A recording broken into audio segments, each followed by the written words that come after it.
Can we have a few words, mate? We are amongst high-ranking celebrities. How you doing, sir? Not too bad. I think it's a fantastic day today, isn't it? Yes, indeed. I want to ask you. So you got arrested rather famously at Speaker's Corner. I got kidnapped at Speaker's Corner. I'd say an arrest is more if you're committing a crime. If someone just grabs you and assaults you, that's just an attack, you know? When people kidnap other people, we don't call that an arrest, and it's important not to use their language. I'm not going to concede to that, you know, and I'm not happy. I don't want to use it. Okay, so you got kidnapped. You got kidnapped and you were taken away into a dungeon, no doubt. So what happened from there? There was a court case. Could you tell our viewers what was the outcome? So with me being attacked in Speaker's Corner, they decided to drop that about 4 days before going to do my plea hearing at the court. But quite shockingly, they didn't bother to tell me. You know, so they waste all my time going down, and then it's just an inconvenience. It's trial by ordeal. They want to make you suffer. And so, yes, they have dropped that, and there need to be consequences for them for the crimes that they've committed. But now they've got me in court for when they attacked me, right, in Parliament Square, about 50 witnesses, however many, a dozen different camera angles, them punching and kicking me on the floor. They're alleging that apparently I assaulted 2 of them. That's what they're alleging. Did you? No. And they lied and they've tried to frame me, and they've also lied in the witness statements. So they've lied and they've lied and they lied. They lied when we got to the custody suite. They're continually lying, and I'm just interested to see when they're going to, you know, them in the Crown Court willing to commit a perjury. Let's see how that flies in front of the jury, because I think it's fundamentally important. These people are criminals. They're a rogue paramilitary parliamentary standing army. They're not police. Police can't be armed more than the public. Police can't go around attacking innocent people. Police can't be privileged above the people. Well, why is it we call them police even? It's a bit of a hangover. They are just a paramilitary organisation. I watched a rather odd live stream featuring you. I can't remember if it was your own live stream or somebody else's, and some gentleman accused you of being a member of the establishment. What was all that about? Well, I used to be in the Conservative Party because I thought, okay, I want to change things. I want to make this country freer. So I thought, I'm definitely not going to join Labour, and there are a lot of arseholes in the Tory Party. But I thought, I'll join, and then, you know, there were some good people in there. But what we've seen throughout, you know, the real thing for me, the real reason that I left was back before all of this. It was the fact we were meant to have our independence from the European Union, and Boris Johnson completely sold it out. So he said he would die in a ditch, right, rather than reheat Theresa May's deal and delay. Like, millions of people were here. There's a cenotaph, right? Millions of people literally died in ditches. The reason they put that there was to remind the politicians not to cock up all over again. But what are they doing? It's like, however much you shove it in their faces, they're just psychotic, psychopathic. As a British hero, and you are a British hero, you are representing a certain cluster. Yes, they are. They definitely are. But since you are representing a certain cluster of the British community, the free speech community, what's your advice? How can we move forward? How can we regain our country and democracy? Never use their language. Never use their language, right? Don't accept that these things that these diktats are laws. They're diktats. We have a constitution. We have a Magna Carta. We have a Bill of Rights. You know, we have a Declaration of Rights. It's not the law. Okay, common law is supreme. If you look at you know, the case of Sir Edward Coke, he said, like, you can't have a situation in which a man could be the judge in his own case. There are fundamental things that just breach logic that you can't have. You can't lock people up without judge, jury, or trial. That's what they're doing. They're trying to put 70 million people on house arrest. They've just extended this, you know, unconstitutional act again. So they're saying, oh, we have the power. No, you don't have the power. You don't have the power. You don't have the authority. You are arrogating to yourself that power. And where do you get your knowledge from?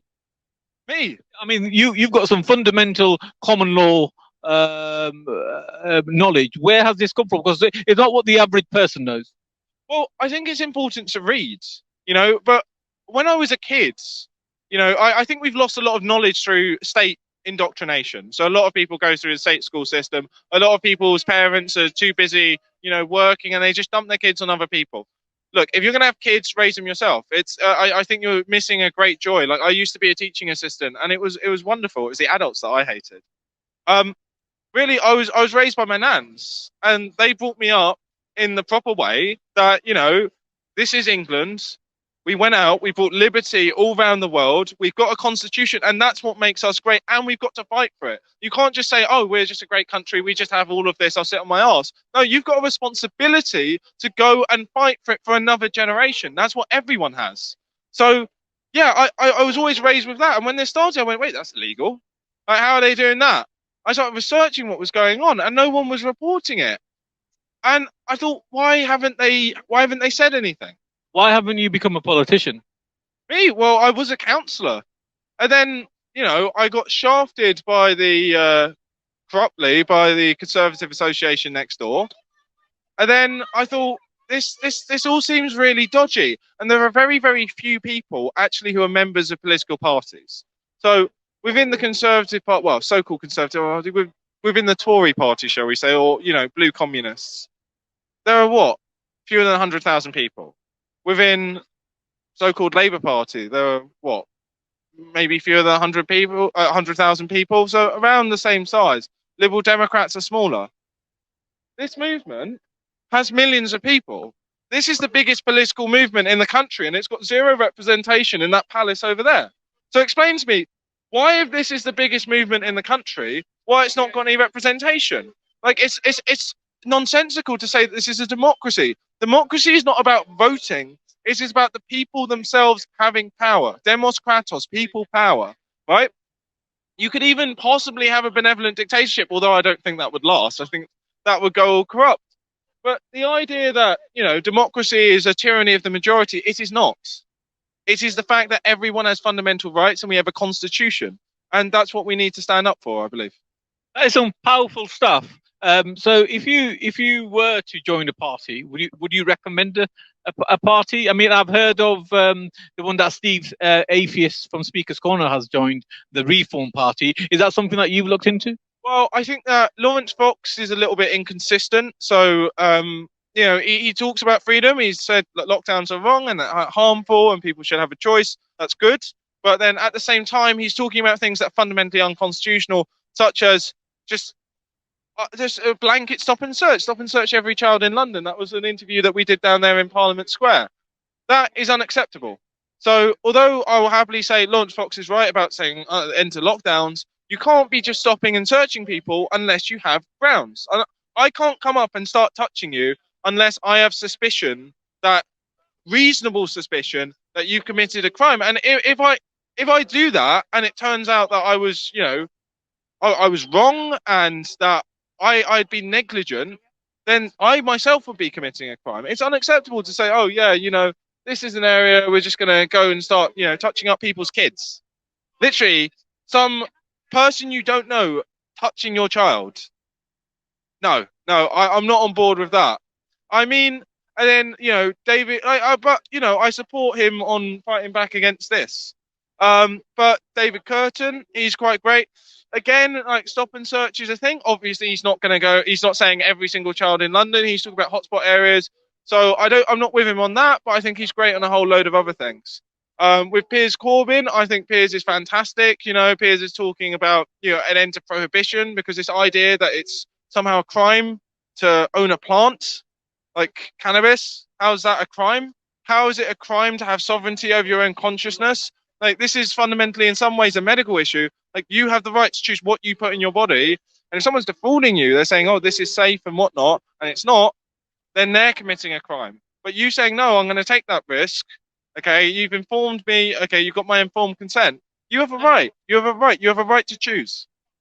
But then at the same time, I'm not necessarily on board with, I'm not sure how Piers' policy of, like, you know, he thinks he's going to sort of end all homelessness by just putting homeless people in empty buildings. And I think there are sort of deeper sort of psychological problems with that.